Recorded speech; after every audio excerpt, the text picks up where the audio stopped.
you doing? I hope you're liking Frindle so far. I have a special guest with me today.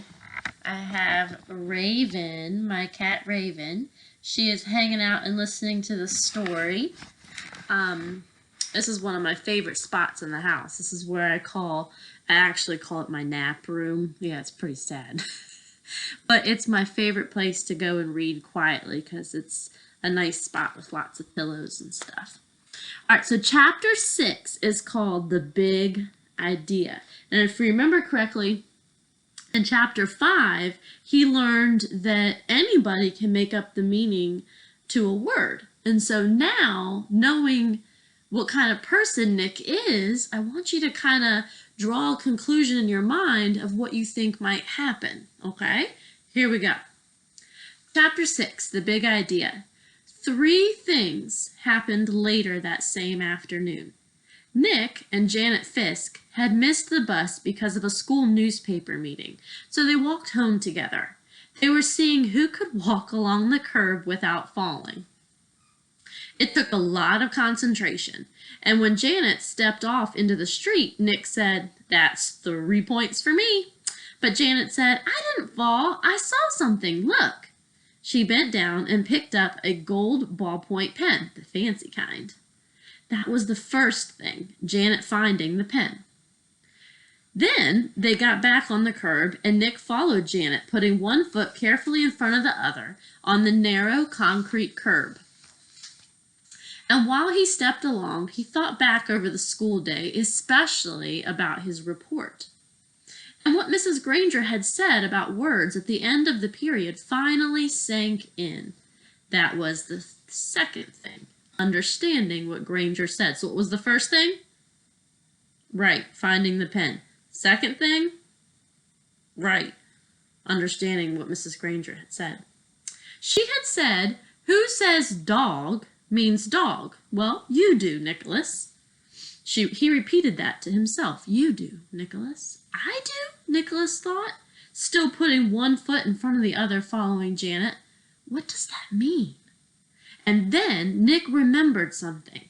When he was about 2 years old, his mom had bought him one of those unbreakable cassette players and a bunch of sing-along tapes. That's what we had before CDs and iPods and everything, just so you know. He had loved them, and he played them over and over and over and over. He would carry the tape and the player to his mom or his big brother or his father and bang them together and say, "Guagala, guagala, guagala," until someone put the cassette in the machine and turned it on. And for 3 years, whenever he said, "Guagala," can you say that? Guagala? His family knew that he wanted to hear those pretty sounds made with voices and instruments. Then, when Nick went to preschool, he learned that if he wanted his teacher and the other kids to understand him, he had to use the word music. But guagala meant that nice sound to Nick, because Nick said so. Who says guagala means music? Well, you do, Nicholas. "No fair!" yelled Janet. They were at a corner of the street, and Nick had bumped into her, completely absorbed in his own thoughts. Janet stumbled off the curb, and the gold pen in her hand clattered onto the street. "Sorry, I didn't mean to, honest," said Nick. "I just wasn't watching. Here." Nick stooped over, picked up the pen, and held it out to her. "Here's your..." And that's when the third thing happened. You ready? Nick didn't say pen. Instead, he said, "Here's your Frindle." Frindle? Janet took her pen and looked at him like he was nuts. She wrinkled her nose and said, "What's a Frindle?" Nick grinned and said, "You'll find out. See you later." It was there at the corner of Spring Street and South Grand Avenue, 1 block from home on a September afternoon. That's when Nick got the big idea. Here's an illustration of the big idea.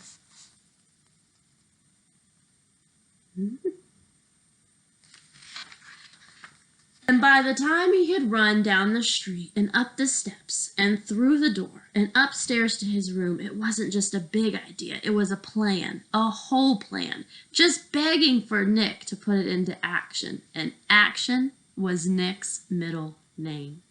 The next day after school, the plan began. Nick walked into the penny pantry store and asked the lady behind the counter for a Frindle. She squinted at him. "What?" "A Frindle, please, a black one," said, and Nick smiled at her. She leaned over closer and aimed one ear at him. "You want what?" "A Frindle." And at this time, Nick pointed at the ballpoint pens behind her on the shelf. "A black one, please." The lady handed Nick the pen. He handed her the 49 cents and "Thank you," and left the store. 6 days later, Janet stood at the counter of the penny pantry. Same store, same lady. John had come in the day before, and Pete the day before that, and Chris the day before that, and Dave the day before that. Janet was the 5th kid that Nick had sent there to ask that woman for a Frindle. And when she asked, the lady reached right for the pens and said blue or black. Nick was standing one aisle away at the candy racks, and he was grinning. Frindle was a real word. It meant pen. Who says Frindle means pen? Well, you do, Nicholas. Half an hour later, a group of serious 5th graders had a meeting in Nick's playroom. It was John, Pete, Dave, Chris, and Janet. And Nick and that 6 kids, 6 secret agents. They held up their right hands and read the oath that Nick had written out. "From this day on and forever, I will never use the word pen again. Instead, I will use the word Frindle. And I will do everything possible so others will too." And all 6 of them signed the oath with Nick's Frindle. The plan would work. Thanks, Mrs. Granger. So what do you think? Can you believe it? He's come up with this experiment. I mean, what the world? Right? Do you think Mrs. Granger's going to go for this? What do you think she's going to think of it?